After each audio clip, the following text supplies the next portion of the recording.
Muito bem, estamos de volta com Visita na Record. Hoje a gente está falando de um assunto muito importante. Além da conscientização, a gente vê que muita gente às vezes vai pensar nesse assunto ou de repente depender desse quesito na hora que está lá precisando do quê?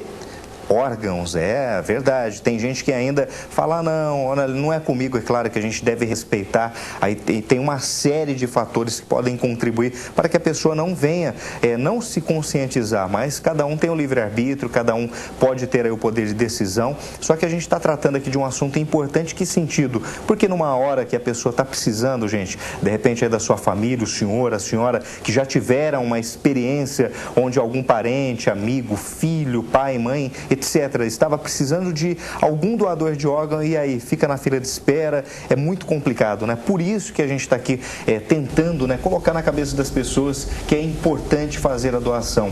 E para falar mais sobre isso, esclarecer, está aqui comigo o Dr. João Fernando Piccolo, que é coordenador aí da Organização de Procura de Órgãos. Doutor, a gente fala de limites de idade, doador ou receptor. Mas, independentemente da idade, existe muita gente na fila precisando de doadores? Sim, a fila no Brasil é muito grande, A fila de espera para órgãos e tecidos no Brasil é muito grande realmente, Então, hoje a gente tem uma estimativa que entre órgãos e tecidos tem aproximadamente 60 mil pessoas aguardando um transplante para salvar a sua vida ou até melhorar com a sua qualidade de vida. E nesse grupo existem crianças, existem aí adultos, no geral que o senhor está falando? Sim, todas as faixas etárias, Isso não poupa assim nenhuma idade não, é desde a criança, o adulto jovem, adolescente, até a pessoa mais idosa. Qual que é a maior carência nesse momento a nível Brasil, aqui no país, ou de repente de São José do Rio Preto? O que o senhor poderia falar para o telespectador em relação à necessidade? Qual é o órgão que as pessoas estão aí dependendo mais, que estão na fila de espera? Como que funciona?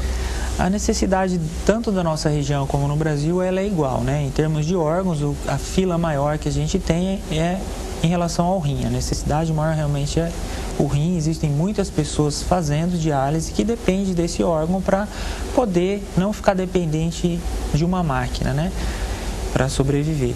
Depois do rim vem o fígado, depois do fígado, pâncreas e depois o coração e pulmão.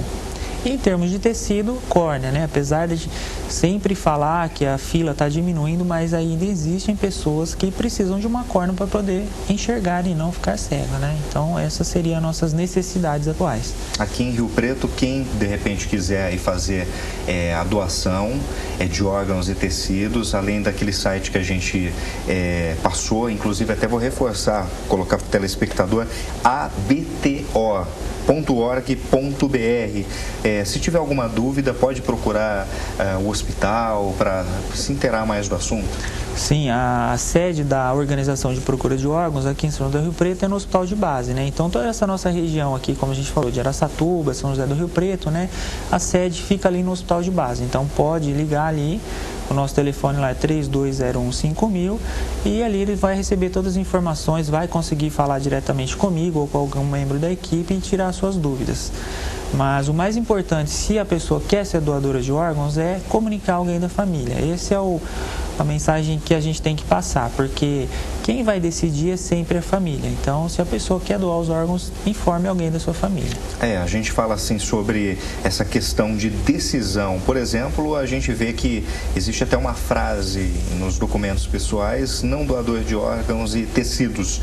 Se por acaso a pessoa precisar de transplante, essa pessoa que não é doadora, entenda bem a pergunta, até o telespectador presta atenção. A pessoa coloca lá no RG: não quero doar órgãos e tecidos. Mas se ela precisar de um doador, é possível?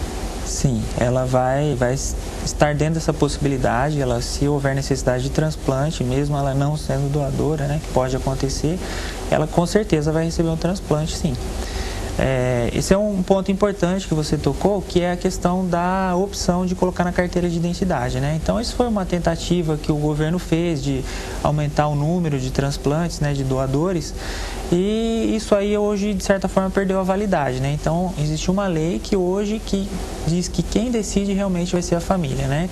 Então, essa opção que a pessoa colocou em algum momento, né, na carteira de identidade ou na carteira de motorista, ela perdeu o seu efeito. Hoje, quem decide realmente é a família, né? Mas o desejo da pessoa sempre vai ser respeitado. Se ela falou que não e avisou a família que não, esse desejo é sempre respeitado. Tá certo. Então, olha só, gente, é muito importante. E, de repente, se a pessoa aqui em vida, ela colocou nos documentos aí pessoais sobre essa possível não doação de órgãos e tecidos.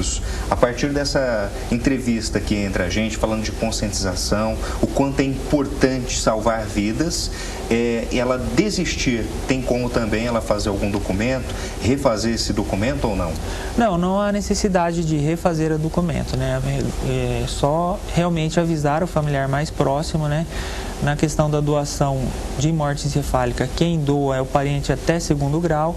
Então, se avisar algum familiar, né, esse familiar depois vai poder nos avisar que, apesar de ela ter feito a opção de não doação, ela mudou de ideia e a partir de então se tornou doadora. Doutor, como que funciona agora?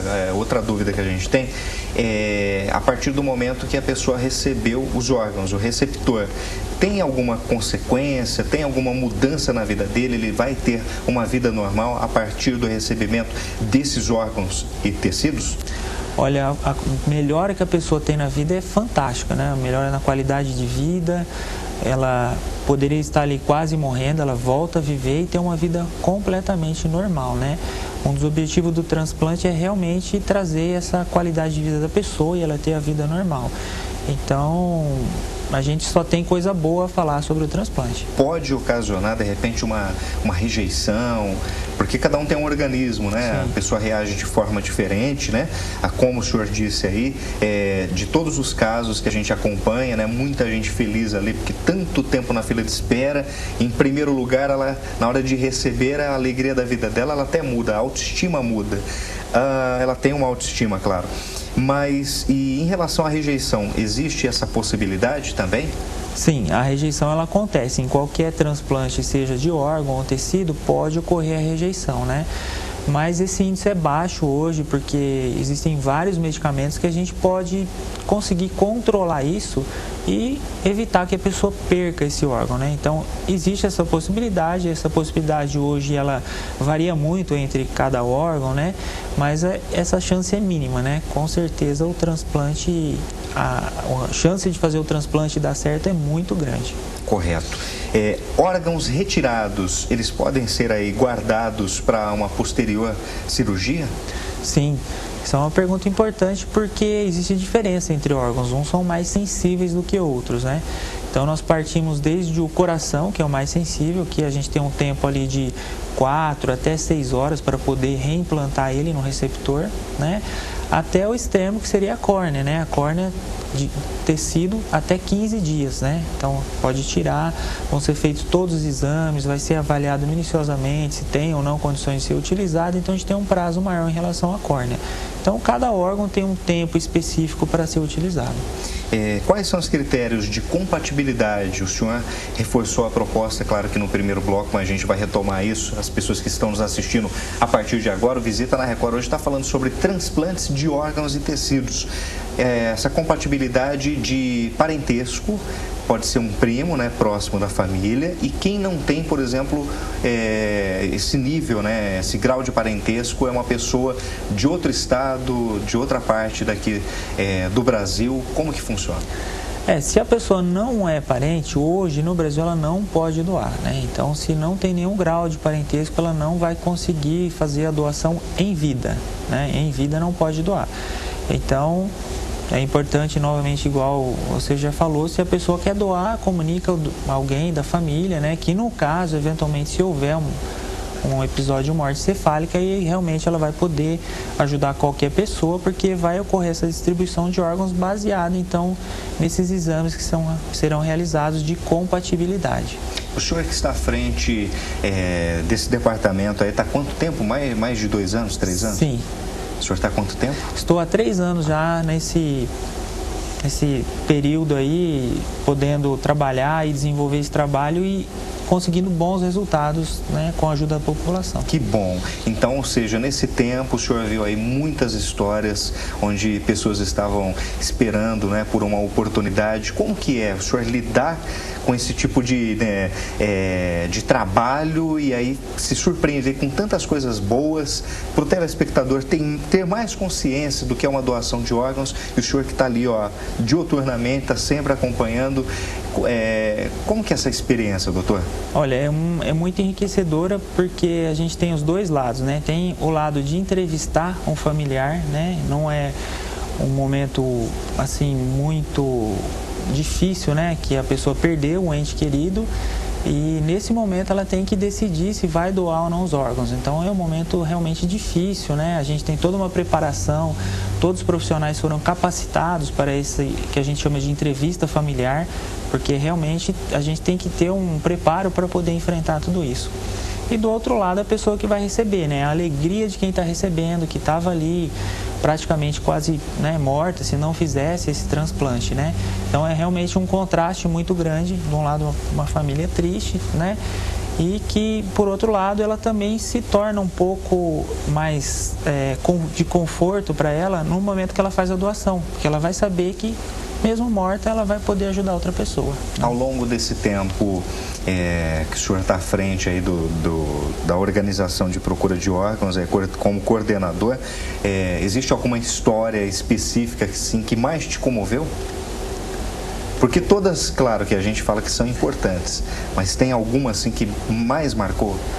Existem várias, assim. Uma que chamou muito a atenção nossa foi há algum tempo atrás, há uns 2 meses, de uma criança que no dia do seu aniversário, infelizmente, ela levantou e perguntou para o pai o que ela ia receber de presente, e o pai, né, infelizmente, o que ele podia dar naquela hora é um abraço. Eu falei: "Meu filho, eu vou te dar um abraço hoje, que é seu aniversário, né?"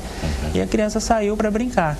Infelizmente, ela foi brincar num clube que estava fechado, existia uma piscina, e ela se afogou e, infelizmente, evoluiu com parada cardíaca e posteriormente com morte encefálica. Então esse foi um dos momentos talvez mais marcantes para nós, que foi aquela criança perder a vida no dia do seu aniversário. Poxa vida, né?